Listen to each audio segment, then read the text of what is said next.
Intrepid Travel has been leading a small group of adventures for over 30 years, and for the fifth time your company was named the most innovative company, this time for carbon footprint. How to prepare lower carbon itineraries?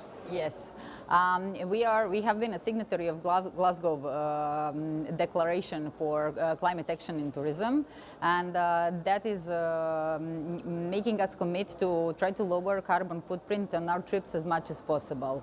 What we can do on our trips and what we try to aim to do as much as possible is to exclude private transports and include as much as possible local transport. So no buses? Buses, yes, but not private vans and not private cars. So our travelers are actually traveling mostly with public transports, and if there's any possibility for train transports and transports that are ecological, we try to include those kinds of transports as much as possible.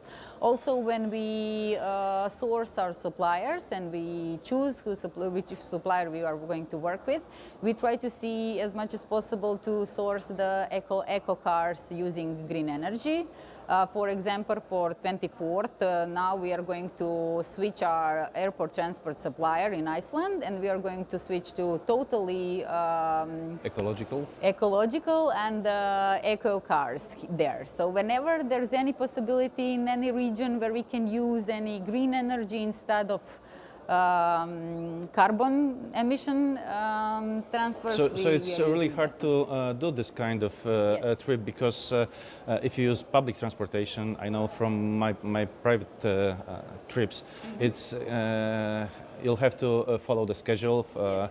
and well, what's if something's wrong? I mean, the trains are late, or We have done that a lot of times, don't worry. We know how to handle it on sites. Our leaders are very experienced, and they are handling these kind of things on the road.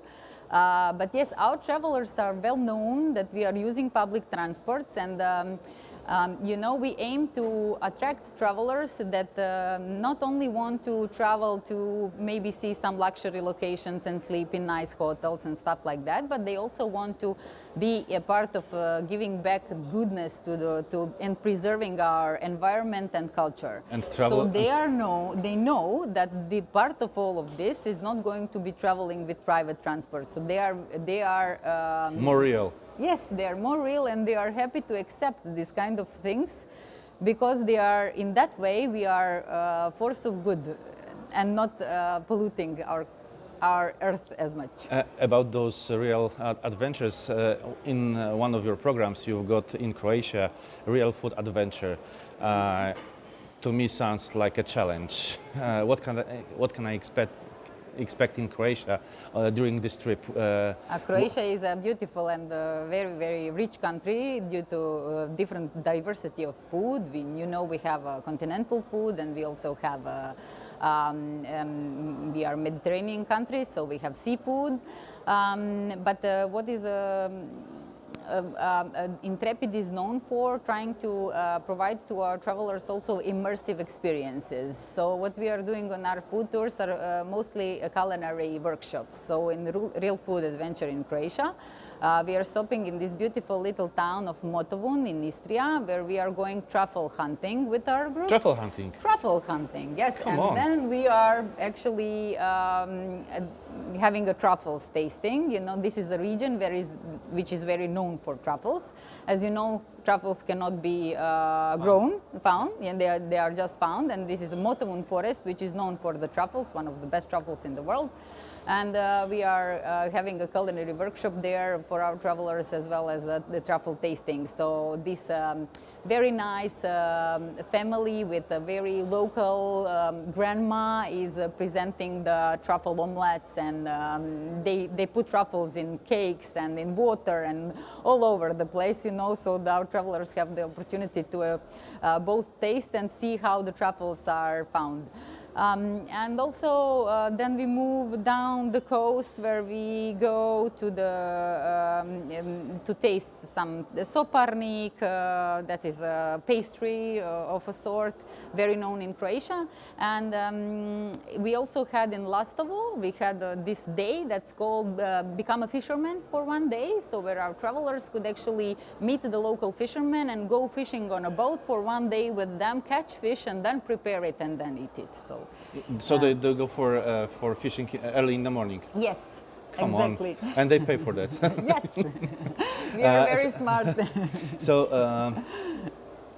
So what's the most important factor for you to experience the local, to get the most from the region via food and tasting? What I said, the food is not only in Intrepid. We aim to perceive food not only as a sensory, tasting or smelling it, or only based on that. But we also want to give the opportunity to our travelers to experience how the food is produced. So we aim to include the whole process. Imagine when you are coming for a wine tasting, but you are also able to go walk through the vineyard, and then you talk to the farmer who is doing that, making their wines, and they are explaining to you. And maybe if it's the right time of year, you are able to pick the grapes and do a little bit part of the production. Wine. Yes, and then you go tasting it, and it's a whole different experience that we can offer to our travelers then. So for us, food is a way of presenting not only food but the whole culture of the region, of the destination where we are traveling.